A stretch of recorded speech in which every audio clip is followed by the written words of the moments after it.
নমস্কার বন্ধুরা, আমি সাগরিকা। আমার চ্যানেলে সকলকে স্বাগত। আশা করি আপনারা সকলেই ভালো আছেন।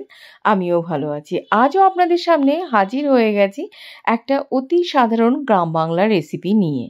যেটা কিনা তৈরি করা হয়েছে আলু কাঁচকলা দিয়ে একদম টাটকা বিলের কই মাছের ঝোলের একটা রেসিপি। খেতে কিন্তু অত্যন্ত সুস্বাদু আর নিমেষেই তৈরি করে ফেলতে পারবেন। দেখুন, আমি দেখে ভেবেছিলাম এগুলো বোধহয় চাষের কই। হ্যাঁ, তেল ঝাল বিভিন্ন রকমের তেল কই আপনারা তো খেয়েছেন। কই মাছের রেসিপি কিন্তু এরকম হালকা পাতলা রেসিপি খেয়ে দেখবেন অসাধারণ, আর শরীরের জন্য কিন্তু একদম একটা উপকারী বলতে পারেন রেসিপি। তো জ্যান্ত মাছ দিয়ে আপনারা আলু কাঁচকলা দিয়ে হয়তো ইলিশ মাছ কিংবা শিঙি মাগুর মাছ অনেকেই খেয়েছেন। আরও অন্য রকমের মাছ খেয়েছেন, কিন্তু কখনো কই মাছ দিয়ে খেয়ে দেখবেন অসাধারণ লাগে বন্ধুরা। কাঁচা কলার কিন্তু গুণাগুণ প্রচুর রয়েছে, প্রচুর পরিমাণে ফাইবারস এবং ভিটামিন রয়েছে। আর এটা কিন্তু আয়রনের একেবারে ভাণ্ডার। আমাশয় কিংবা ডিসেন্ট্রি বলুন, কাঁচা কলা খেলে কিন্তু একদম উপকার হয়, সেটা সকলেই জানি। দেখুন, মাছে আমি লবণ হলুদ মাখিয়ে নিচ্ছি প্রয়োজন মতন, আর রাত পোহালেই কিন্তু পিঠে পার্বণ উৎসব। এটা কিন্তু বাঙালিদের কাছে ১২ মাসে ১৩ পার্বণ রয়েছেই। তো সকলের বাড়িতেও হবে। আপনাদের কিন্তু আমি চটজলদি পিঠের রেসিপি খুব তাড়াতাড়ি শেয়ার করব।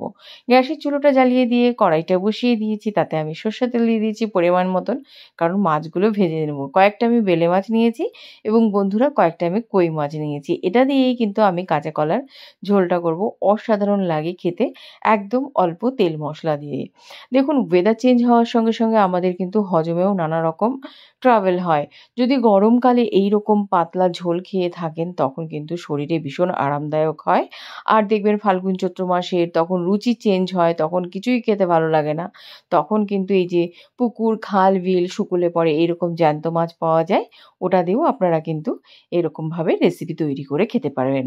একেবারে নিমেষেই তৈরি হয়ে যাবে যৎসামান্য মশলা দিয়ে, কারণ এখন আমরা কর্মব্যস্ত ভীষণ বিজি থাকি। আর কিছু কিছু সময় নিজে হাতে রান্না করলে না একটা অন্যরকম ফিলিংস কাজ করে। সেটা আমরা গৃহিণীরা সকলেই জানি। দেখুন, মাছ ভাজা হয়ে গেছে। সমস্ত মাছ আমি তুলে নিয়ে সামান্য পরিমাণে তেল দিয়ে ফোড়নটা দিয়ে দিয়েছি তেজপাতা, শুকনো লঙ্কা এবং সাদা জিরে। এবার কেটে রাখা আলুটাও আমি দিয়ে সুন্দর করে কিন্তু ভাজা ভাজা করে নেবো। একেবারেই নিমেষেই হয়ে যাবে, ঝটপট হয়ে যাবে। খেতে কিন্তু অসাধারণ লাগবে। বাড়ির বাচ্চা থেকে বড় সকলেরই কিন্তু একটা প্রিয় রেসিপি হয়ে উঠবে। আর এখানে ২ চামচের মতন দিয়েছি আমি আদা এবং জিরে বাটা। আদাটা যৎসামান্য পরিমাণে দিবেন, জিরেটা কিন্তু বেশি পরিমাণে দিয়ে ভালো করে কষিয়ে নেবেন এইভাবে একেবারে। আর এখানে প্রয়োজন মতন আমি হলুদ গুঁড়োও দিয়েছিলাম বন্ধুরা। লবণটা কিন্তু আমি এখনো পর্যন্ত দিইনি। এবার কলা সেদ্ধ করে জলটা ঝরিয়ে রেখেছিলাম। তারপরে সেই কলাটাও কিন্তু এই কড়াইয়ে দিয়ে ভালো করে নাড়াচাড়া করে নিচ্ছি। দেখুন, এতটাই শুকনো হয়ে গেছে, এতে কিন্তু সামান্য পরিমাণে আমি জলও দিয়ে দেবো। এই জন্যও কিন্তু মশলাটাকে ভালো করে তার আগে কষিয়ে নিচ্ছি। কয়েকটা কাঁচা লঙ্কা অ্যাজ ইউজুয়াল যেভাবে আমি ভেঙে নিই সেভাবে ভেঙে দিয়ে দিয়েছি। সামান্য পরিমাণে জল এড করে নিয়েছি।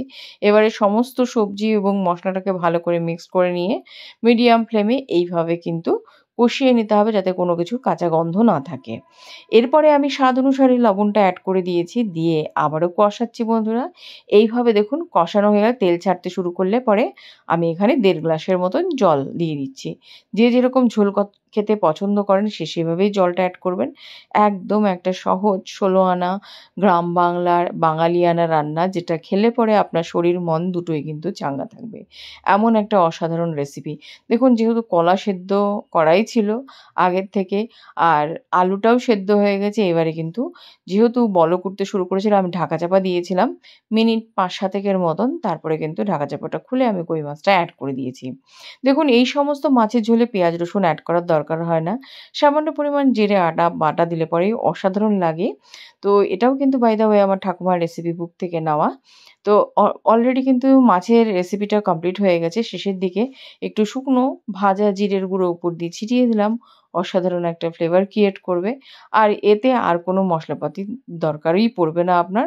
গরম ভাতের সঙ্গে এই গরম মাছের ঝোল থাকলে পরে অসাধারণ লাগে খেতে। বন্ধুরা আর কিছু দরকার নেই। এতটা হেলদি এবং সুস্বাস্থ্যকর। আমি এতে কিন্তু কোনো শুকনো লঙ্কার গুঁড়ো ব্যবহার করিনি। একদম কাঁচা লঙ্কা দিয়ে রান্না করা। আর যখন আপনারা জিরে আদাটা পেস্ট করবেন তখন ২-৪ টা কাঁচা লঙ্কাও কিন্তু এড করে দিতে পারেন। সেটা আপনাদের উপর নির্ভর, যে যেরকম ঝাল খেতে পছন্দ করেন। এটা কিন্তু আমার শ্বশুরমশায়ের মানে উনি খেতে ইচ্ছে ছিল উনার, তার জন্য এই রেসিপিটা করেছি। বাই দ্য ওয়ে রেসিপিটি কেমন হয়েছে প্লিজ আপনারা একটু কমেন্ট করুন। কমেন্ট করলে কিন্তু বারবার আমি বলে এসেছি সাহসিকতা বাড়ে। আর ভিডিওটি দেখার জন্য অসংখ্য ধন্যবাদ। যদি আমার চ্যানেলটিকে আপনাদের একটু ভালো লেগে থাকে, ভালোবেসে থাকেন তাহলে লাইক, শেয়ার, সাবস্ক্রাইব করে চ্যানেলের সাথে থেকে যাবেন। টাটা!